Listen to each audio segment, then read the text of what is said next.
Hello friends, welcome to my channel. Friends, সামনেই তোমাদের WB, SSC, group C এবং group ডির এক্সাম রয়েছে। তো আজকে আমি পরিবর্তিত সিলেবাস অনুসারে আরও একটি ভিডিও নিয়ে চলে এসেছি ভারতীয় নাট্যকলা ও সাংস্কৃতিক বিষয়বস্তু সম্পর্কে, যেগুলো তোমাদের আপকামিং সমস্ত এক্সামের জন্য গুরুত্বপূর্ণ। তো তোমরা অবশ্যই আজকের এই ভিডিওটি পুরো প্রথম থেকে শেষ পর্যন্ত দেখবে। তার আগে একটি ছোট্ট রিকোয়েস্ট, ভিডিওটি যদি ভালো লাগে, উপকারে আসে, অবশ্যই একটি লাইক করে দিবে। আর চ্যানেলে যদি নতুন এসে থাকো, চ্যানেলটি সাবস্ক্রাইব করে দিবে। তো চলো শুরু করা যাক আজকের এই ভিডিও। ভারতীয় নাট্যকলা ও সঙ্গীতের আকর গ্রন্থ নাট্যশাস্ত্র কে রচনা করেন? এই প্রশ্নের সঠিক উত্তর কি হবে? এই প্রশ্নের সঠিক উত্তর হয়ে যাবে অপশন বি, ভরত মুনি। এর পাশাপাশি তোমরা আরো কিছু পয়েন্ট মনে রাখবে, যেমন ভরত মুনির এই গ্রন্থটিকে ভারতের পঞ্চম বেদ হিসেবেও গণ্য করা হয়। এটি নাট্যকলার প্রাচীনতম নিদর্শিকা। পরের প্রশ্ন কি রয়েছে? বিশ্বের প্রাচীনতম নাট্যমঞ্চ বা অ্যাম্ফি থিয়েটার ভারতের কোথায় পাওয়া গেছে? তো এই 2 নম্বর প্রশ্নের সঠিক উত্তর হয়ে যাবে অপশন সি, সীতাবেনা ও যোগীমারাতে। ছত্তিশগড়ের এই গুহাগুলিতে খ্রিস্টপূর্ব যুগের নাট্যমঞ্চের ধ্বংসাবশেষ পাওয়া গেছে। এটি প্রাচীন ভারতের উন্নত সংস্কৃতির পরিচয় দেয়। পরের প্রশ্ন কি রয়েছে? সংস্কৃত নাট্যকলার সর্বশ্রেষ্ঠ নাট্যকার কাকে বলা হয়? তো 3 নম্বর প্রশ্নের সঠিক উত্তর হয়ে যাবে অপশন সি, কালিদাসকে। কালিদাসের অভ্যাখ্যান শকুন্তলম বিশ্ব সাহিত্যের অন্যতম শ্রেষ্ঠ নাটক হিসেবে স্বীকৃত।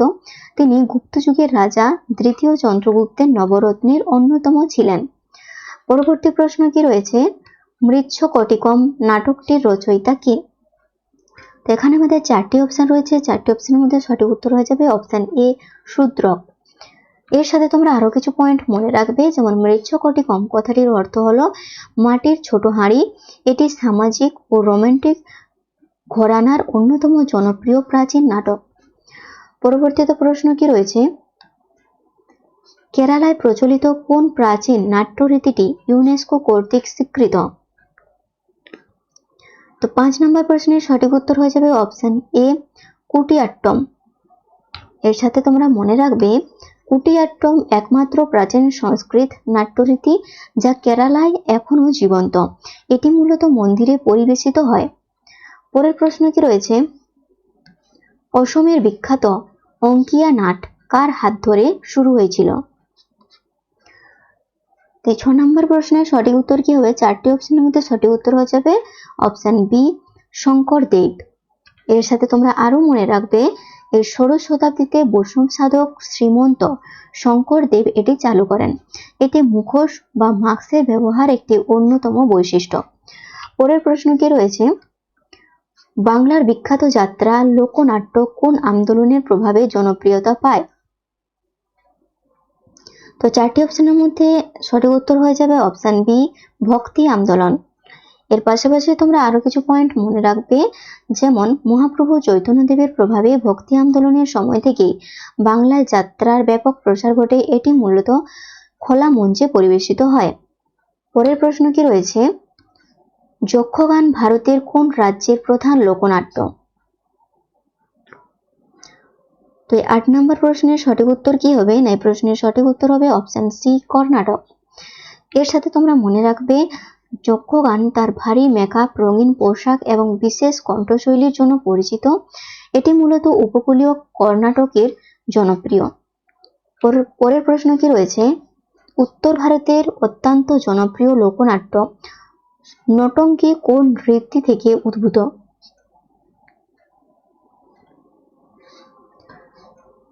তো 9 নম্বর প্রশ্নের সঠিক উত্তর কি হবে? না, এই প্রশ্নের সঠিক উত্তর হয়ে যাবে অপশন সি, সাং।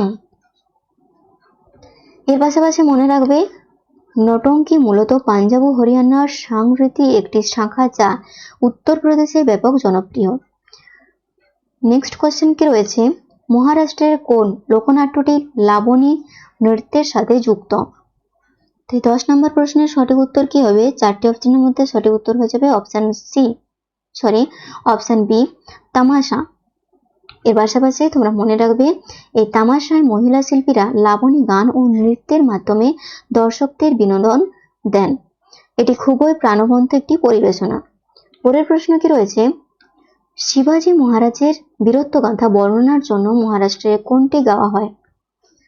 তো 11 নম্বর প্রশ্নের সঠিক উত্তর কি হবে? চারটি অপশনের মধ্যে সঠিক উত্তর হয়ে যাবে অপশন বি, পৌওয়াদা। এর পাশাপাশি তোমরা মনে রাখবে, পৌওয়াদা হলো এক ধরনের বীরগাথা যা শিবাজি মহারাজের বিজয় ও সাহসকে সম্মান জানিয়ে গাওয়া হয়। পরের প্রশ্ন কি রয়েছে, রাজস্থান ও গুজরাটের জনপ্রিয় রোমান্টিক লোকনাট্য কোনটি? তো 12 নম্বর প্রশ্নের সঠিক উত্তর হয়ে যাবে অপশন বি, ভাওয়াই। এর পাশাপাশি আরো কিছু পয়েন্ট তোমরা মনে রাখবে, যেমন ভাওয়াই নাটকে সমাজ সচেতনতামূলক বার্তা এবং রোমান্টিক থিম প্রাধান্য পায়। এতে ভঙ্গালা নামক বাদ্যযন্ত্র বাজে। পরের প্রশ্ন কি রয়েছে, জম্মু ও কাশ্মীরের বিখ্যাত লোকনাট্য ভান্ড পাথর কোন সম্প্রদায়ের শিল্পীরা পরিবেশন করেন? 13 নম্বর প্রশ্নের সঠিক উত্তর কি হবে? চারটি অপশনের মধ্যে সঠিক উত্তর হয়ে যাবে অপশন বি, মুসলিম ভান্ড। এর সাথে তোমরা মনে রাখবে, এটি ব্যঙ্গাত্মক কাহিনী ও হাস্য কৌতুকের মাধ্যমে ধর্মীয় ও সামাজিক শিক্ষা প্রদান করে। নেক্সট কোশ্চেন কি রয়েছে, মধ্যপ্রদেশের মালওয়া অঞ্চলের লোকনাট্য মঞ্চ এর প্রধান বৈশিষ্ট্য কি? এখানে চারটি অপশনের মধ্যে সঠিক উত্তর হয়ে যাবে অপশন বি, রঙ্গত দোহা। এর সাথে তোমরা মনে রাখবে, মাঞ্জ নাটকের সংলাপগুলো রঙ্গত দোহা বা বিশেষ ছন্দবদ্ধ কাপলেটের আকারে বলা হয়।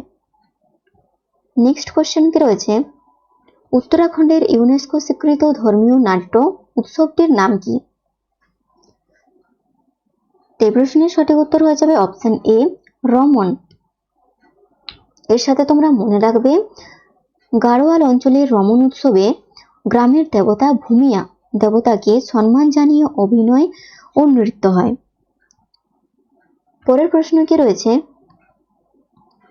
কেরালায় প্রচলিত শ্রীকৃষ্ণের জীবনী ভিত্তিক 8 দিনের নৃত্যনাট্য কোনটি?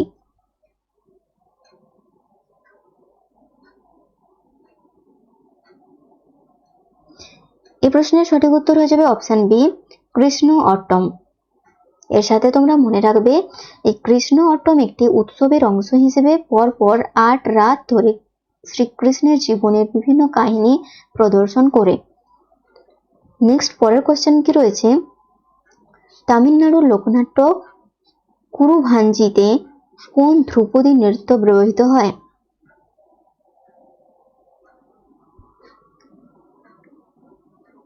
এই প্রশ্নের সঠিক উত্তর হয়ে যাবে অপশন সি, ভরতনাট্যম। এর পাশাপাশি আরো কিছু পয়েন্ট মনে রাখবে, যেমন কুরুভাঞ্জি মূলত একটি ডান্স বেলে যেখানে ভরতনাট্যম নাচের মাধ্যমে কাহিনী ফুটিয়ে তোলা হয়। পরের প্রশ্ন কি রয়েছে, ভগবান বিষ্ণুর 10টি অবতার নিয়ে প্রদর্শিত লোকনাট্য কোনটি? তো এই 18 নম্বর প্রশ্নের সঠিক উত্তর হয়ে যাবে অপশন বি, দশাবতার। এর সাথে তোমরা মনে রাখবে, এটি মূলত কোঙ্কণ উপকূল মহারাষ্ট্র গোয়া অঞ্চলের কৃষকদের মধ্যে অত্যন্ত জনপ্রিয়। পরের প্রশ্ন কি রয়েছে, অন্ধ্রপ্রদেশের বিখ্যাত বাররা কথা নামকরণের কারণ কি? তো এই প্রশ্নের সঠিক উত্তর হয়ে যাবে অপশন বি, বাদ্যযন্ত্রের নাম। এর পাশাপাশি তোমরা মনে রাখবে, বাররা হলো এক ধরনের বিশেষ ড্রাম যা এই পরিবেশনায় বাজানো হয়। নেক্সট কোশ্চেন কি রয়েছে, আধুনিক ভারতীয় নাট্যকলায় ভিত্তি কোন আমলে স্থাপিত হয়? 20 নম্বর প্রশ্নের সঠিক উত্তর কি হবে? চারটি অপশনের মধ্যে সঠিক উত্তর হয়ে যাবে অপশন সি, ব্রিটিশ আমলে।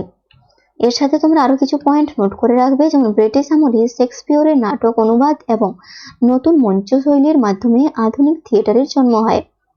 পরের প্রশ্ন কি রয়েছে, 21 নম্বর প্রশ্ন, 1952 সালে প্রতিষ্ঠিত ভারতের সর্বোচ্চ নাট্য ও সঙ্গীত বিষয়ক প্রতিষ্ঠান কোনটি? এই 21 নম্বর প্রশ্নের সঠিক উত্তর হয়ে যাবে অপশন বি, সঙ্গীত নাটক একাডেমি। এর পাশাপাশি তোমরা মনে রাখবে, এটি প্রতিষ্ঠানটি ভারতের সাংস্কৃতিক ঐতিহ্য সংরক্ষণ ও প্রসারের মুখ্য ভূমিকা পালন করে। পরের প্রশ্ন কি রয়েছে, সংস্কৃত নাটকের সংলাপ মূলত কোন ভাষায় লেখা হতো? তাই 22 নম্বর প্রশ্নের সঠিক উত্তর হয়ে যাবে অপশন সি, সংস্কৃত ও প্রাকৃত। পরের প্রশ্ন কি রয়েছে, আচ্ছা এর পাশাপাশি তোমরা মনে রাখবে উচ্চ বংশের চরিত্ররা সংস্কৃতে এবং সাধারণ চরিত্ররা প্রাকৃত ভাষায় কথা বলতো। পরের প্রশ্ন কি রয়েছে, থৈয়াম কোন রাজ্যের একটি জনপ্রিয় ধর্মীয় লোকনাট্য উৎসব? তো 23 নম্বর প্রশ্নের সঠিক উত্তর কি হবে? এই প্রশ্নের সঠিক উত্তর হয়ে যাবে আমাদের অপশন এ, কেরালা। এর সাথে তোমরা মনে রাখবে থেইয়া মূলত উত্তর কেরালায় প্রচলিত একটি প্রাচীন আচার ভিত্তিক নৃত্যনাট্য যা পূর্বপুরুষের আত্মাকে সম্মান জানায়। পরের প্রশ্ন কি রয়েছে, উড়িষ্যার অত্যন্ত প্রাচীন লোকনাট্য কোনটি যা মূলত মহাপ্রভু জগন্নাথকে কেন্দ্র করে? 24 নম্বর প্রশ্নের সঠিক উত্তর কি হবে না, চারটি অপশনের মধ্যে সঠিক উত্তর হয়ে যাবে অপশন বি, পালা বা 10 নাকা। এর সাথে তোমরা মনে রাখবে উড়িষ্যার পালা ও গোটিপুয়া নাট্যরীতিগুলি ধর্মীয় কাহিনীর ওপর ভিত্তি করে গড়ে উঠেছে। পরের প্রশ্ন কি রয়েছে, ভামন কাল্পম কোন বিখ্যাত ধ্রুপদী নৃত্যের একটি নাট্যরূপ? 25 নম্বর প্রশ্নের সঠিক উত্তর কি হবে না, চারটি অপশনের মধ্যে সঠিক উত্তর হয়ে যাবে অপশন এ, কুচিপুড়ি। এর পাশাপাশি আরো কিছু পয়েন্ট মনে রাখবে, এটি অন্ধ্রপ্রদেশের কুচিপুড়ি নৃত্যের একটি অত্যন্ত গুরুত্বপূর্ণ নাট্য অংশ হিসেবে কেরালা ও অন্ধ্রপ্রদেশে পরিচিত। তাহলে কুচিপুড়ি যদি বলা হয়, কুচিপুড়ি কোন রাজ্যের নৃত্য? অন্ধ্রপ্রদেশের। পরের প্রশ্ন কি রয়েছে, প্রাচীন ভারতের নাটকগুলোর সমাপ্তি সাধারণত কেমন হতো? তো 26 নম্বর প্রশ্নের সঠিক উত্তর হয়ে যাবে অপশন সি, সুখকর বা হ্যাপি এন্ডিং। এর পাশাপাশি তোমরা মনে রাখবে ধ্রুপদী সংস্কৃত নাটকে ট্র্যাজেডি বা দুঃখের সমাপ্তি খুব কমই দেখানো হতো। পরের প্রশ্ন কি রয়েছে, 27 নম্বর প্রশ্ন, প্রথম ভারতীয় নাট্যকার হিসেবে কাকে ধরা হয় যিনি সারিপুত্র প্রকরণ লিখেছিলেন? তো 27 নম্বর প্রশ্নের সঠিক উত্তর হয়ে যাবে আমাদের অপশন বি, অশ্ব ঘোষ। এর সাথে তোমরা মনে রাখবে এই অশ্ব ঘোষ বৌদ্ধ পণ্ডিত ছিলেন এবং তার নাটকগুলি সবচেয়ে প্রাচীন লিখিত নিদর্শন। লোকনাট্যের মূল শিকড় কোথায় লুকিয়ে আছে? এই প্রশ্নের সঠিক উত্তর হয়ে যাবে অপশন সি, গ্রামীণ অঞ্চলে। এর সাথে তোমরা আরো কিছু পয়েন্ট মনে রাখবে, যেমন লোকনাট্য বা ফোক থিয়েটার মূলত সাধারণত গ্রামীণ মানুষের জীবনযাত্রা, বিশ্বাস ও লৌকিক কাহিনীর ফসল। পরের প্রশ্ন কি রয়েছে, বিদূষক চরিত্রটি ভারতীয় নাটকে কোন উদ্দেশ্যে ব্যবহৃত হয়? এই 29 নম্বর প্রশ্নের সঠিক উত্তর হয়ে যাবে অপশন সি, হাস্য কৌতুকের জন্য। এর পাশাপাশি তোমরা আরো কিছু পয়েন্ট মনে রাখবে, যেমন বিদূষক হলো নাটকের একটি কৌমিক চরিত্র যা দর্শককে বিনোদন দিতে এবং সামাজিক ব্যঙ্গ করতে সাহায্য করে। এই ভিডিওর লাস্ট প্রশ্ন, পশ্চিমবঙ্গের কোন জেলায় গম্ভীরা নৃত্যনাট্য অত্যন্ত বিখ্যাত? 33 নম্বর প্রশ্নের সঠিক উত্তর কি হবে না, এই প্রশ্নের সঠিক উত্তর হয়ে যাবে আমাদের অপশন বি, মালদহ। গম্ভীরা মালদহের একটি বিশেষ লোক সংস্কৃতি যা ধর্মীয় ও সামাজিক বিষয়ের মেলবন্ধন। তো ফ্রেন্ডস, আজকের ভিডিও আমাদের এই পর্যন্তই। ভিডিওটি যদি ভালো লাগে, উপকারে আসে, অবশ্যই একটি লাইক করো এবং বন্ধুদের সাথে শেয়ার করে দিও।